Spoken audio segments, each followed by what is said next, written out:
ನಮಸ್ಕಾರಗಳು. ನನ್ನ ಹೆಸರು ರಮ್ಯಾ. 10ನೇ ತರಗತಿಯಲ್ಲಿ ಓದುತ್ತಿದ್ದೇನೆ. ಸರ್ಕಾರಿ ಪ್ರೌಢಶಾಲೆ ಅರಸೀಕೆರೆ. ಇಂದು ನಮ್ಮ ಶಾಲೆಯಲ್ಲಿ ರಾಷ್ಟ್ರೀಯ ವಿಜ್ಞಾನ ದಿನಾಚರಣೆಯ ಪ್ರಯುಕ್ತ ಭಾಷಣ ಸ್ಪರ್ಧೆಯನ್ನು ಹಮ್ಮಿಕೊಳ್ಳಲಾಗಿದೆ. ವಿಷಯ ವಿಜ್ಞಾನಿಗಳ ಕೊಡುಗೆ. ಅವರಲ್ಲಿ ನಾನು APJ ಅಬ್ದುಲ್ ಕಲಾಂ ಅವರ ಬಗ್ಗೆ ಮಾತನಾಡುತ್ತಿದ್ದೇನೆ. ಮೊದಲು APJ ಅಬ್ದುಲ್ ಕಲಾಂ ಅವರು ಭಾರತ ದೇಶದ ಪ್ರಮುಖ ವಿಜ್ಞಾನಿಯಾಗಿ ಮತ್ತು ಜನಪ್ರಿಯ ರಾಷ್ಟ್ರಪತಿಯಾಗಿದ್ದರು.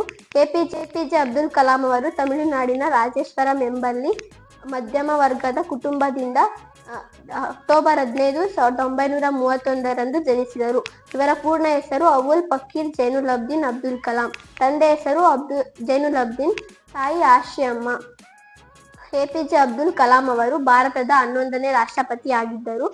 ಕ್ಷಿಪಣಿಗಳ ಮನುಷ್ಯ ಎಂದೇ ಜನಪ್ರಿಯರಾದ ಅಬ್ದುಲ್ ಕಲಾಂ ಅವರು 1963ರಲ್ಲಿ ಇಸ್ರೋದ ಬಾಹ್ಯಾಕಾಶ ಸಂಶೋಧನಾ ಸಂಸ್ಥೆಯ ಪ್ರಮುಖ ಭಾಗವಾಗಿದ್ದರು. ಕ್ಷಿಪಣಿಗಳ ಕಿರಿಕಿರಿಯಿಂದಾಗಿ ಇವರನ್ನು ಮಿಸೈಲ್ ಮ್ಯಾನ್ ಆಫ್ ಇಂಡಿಯಾ ಎಂದು ಕರೆಯುತ್ತಿದ್ದರು. APJ ಅಬ್ದುಲ್ ಕಲಾಂ ಅವರು ಎಷ್ಟೇ ಉನ್ನತವಾಗಿದ್ದರೂ ಕೂಡ ಸರಳ ಜೀವನವನ್ನು ಮಾಡುವುದಕ್ಕೆ ಇಚ್ಛಿಸುತ್ತಿದ್ದರು.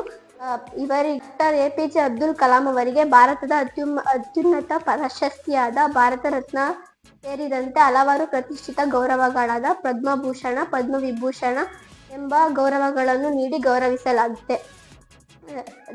APJ ಅಬ್ದುಲ್ ಕಲಾಂ ಅವರ ಜನ್ಮದಿನವಾದ ಅಕ್ಟೋಬರ್ 15 ವಿಶ್ವ ವಿದ್ಯಾರ್ಥಿಗಳ ದಿನವಾಗಿ ಕೂಡ ಆಚರಿಸಲಾಗುತ್ತದೆ.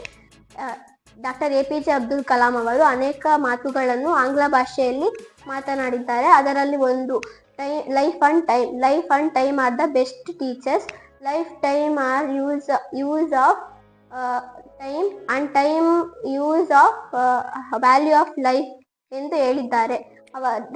APJ ಅಬ್ದುಲ್ ಕಲಾಂ ಅವರು 27 ಜುಲೈ 2015ರಲ್ಲಿ ಶಿಲಾಂಗ್ನಲ್ಲಿ ಭಾಷಣ ಮಾಡಬೇಕಾದರೆ ಹಠಾತ್ ಹೃದಯಾಘಾತದಿಂದ ನಿಧನರಾದರು. ಇಷ್ಟನ್ನು ಹೇಳಲು ಅವಕಾಶ ಮಾಡಿಕೊಟ್ಟ ನಿಮ್ಮೆಲ್ಲರಿಗೂ ನಮಿಸುತ್ತಾ ನನ್ನ ಭಾಷಣವನ್ನು ಮುಗಿಸುತ್ತಿದ್ದೇನೆ. ಧನ್ಯವಾದಗಳು.